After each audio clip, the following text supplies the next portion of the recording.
NEET का paper leak हो जाता है, बीपीएससी का पेपर लीक हो जाता है। हमको ये नहीं समझ में आता, मेरी शादी लीक नहीं हुई, इनका पेपर कैसे लीक हो जाता है। लोगों को पता ही नहीं लगा। पटना में हुई ना शादी आपकी? नहीं, किसी को नहीं पता है कहाँ हुई थी। ओह, ये भी सीक्रेट है। मतलब ये तो वो नूर खान एयरवेज वाली बात हो गई, किसी को पता ही नहीं कि क्या हो रहा है, क्या रखा हुआ है। तो अभी देखिए, नीट का पेपर लीक हो जाता है, बीपीएससी का पेपर लीक हो जाता है। हमको ये नहीं समझ में आता, मेरी शादी लीक नहीं हुई, इनका पेपर कैसे लीक हो जाता है। शादी में तो उतने लोग होते हैं। आपको आउटसोर्स करना चाहिए था ना खान एकेडमी को। तो उन लोग को पता नहीं क्यों ऐसे हो जाता है। उन लोग हमारा तो कहीं से नहीं हो, इवन कि ड्रोन ना हो, मतलब एक चीज का डर था कि कहीं ड्रोन से ना रिकॉर्ड हो जाए, तो ऊपर से भी कवर करा दिया गया था। जहाँ पे आपका निकाह हो रहा था? हाँ। क्या लगाया आपने? टेंट लगाया? हाँ, वो सारा चीजें वो पैक कर दिया गया, कंप्लीट पैक टेंट। तो लोगों ने क्या सोचा फिर कि क्या मतलब बारात निकली होगी, कुछ तो निकला होगा? कैसे आप गाड़ी में गए, कैसे गए आप? तो नॉर्मल जैसे सब गए, गाड़ी से ही गए थे वहाँ पे। बट किसी को पता नहीं लगा था कि क्या है क्या नहीं। हाँ। इवन जिसका जगह था ना, जिसकी प्रीमिसेस हम लोग यूज कर रहे थे, उन्हें भी नहीं पता था। निकाह के बाद पता चला कि यहाँ खान सर का निकाह हुआ है। ओह।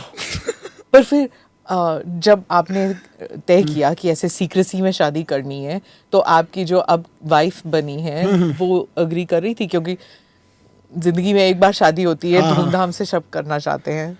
हाँ, ये इस मामले में तो हम मतलब ठीक है, लकी मानते हैं।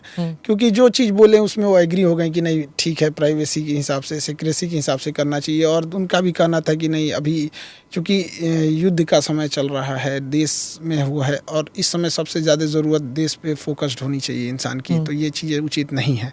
तो हम लोग तो इसी था। फिर हम लोग को लगा कि युद्ध अब हो जाए, कब हो जाए, इसलिए हम लोग ने रिसेप्शन को छोड़ ही दिए थे लोग कि भाई रिसेप्शन जब होगा देखा जाए, युद्ध बाद होगा रिसेप्शन। बट इधर देखे कि युद्ध का प्लान ही नहीं है इन लोगों का। तो बच्चों को नहीं बताया आपने? किसी को नहीं पता था? किसी को नहीं पता था। आपने छुट्टी कितने दिन की ली?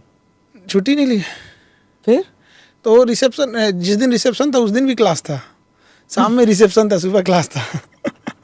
छुट्टी नहीं ली आपने? अच्छा, नोबडी नोज कि आपकी वाइफ का पूरा नाम क्या है, क्या करती हैं, क्या बता सकते हैं? नहीं मैम, थोड़ा सा इसको नहीं बताया, क्योंकि किसी भी लेडीज़ का अपना एक आइडेंटिटी होता है। वो अपना काम अच्छे से करें, अपने ऑफिस में जाएं, अब उनके काम के बदौलत लोग उन्हें जाने, न कि इस वजह से कोई जाने कि खान सर की वाइफ है।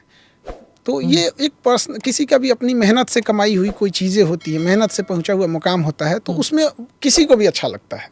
किसी दूसरे का नाम जब जोड़ दिया जाता है तो अच्छा नहीं लगता है। कल को फिर कोई कहेगा कि आप यहाँ पहुँची इसलिए कि आप इनकी वाइफ हैं। तो हमें लगता है कि इंडिविजुअलिटी अच्छी रहनी चाहिए किसी की भी। पर शादी का मतलब ये नहीं होता कि दो इंडिविजुअल्स एक साथ हो जाते हैं तो फिर ज़िंदगी एक साथ बितानी है, तो दोनों के जो प्लस एंड माइनस आ जाते हैं ना एक दूसरे के? नहीं, हाँ, वो तो होते हैं, तो पर्सनल लाइफ में होते रहते हैं सब में एकदम। हम अपने टीचिंग में हम हैं, वो अपने काम में हैं, हम उनमें इंटरफेयर नहीं करते। हमने जहाँ हम दोनों की ज़रूरत रहती है एक दूसरे के साथ रहते हैं।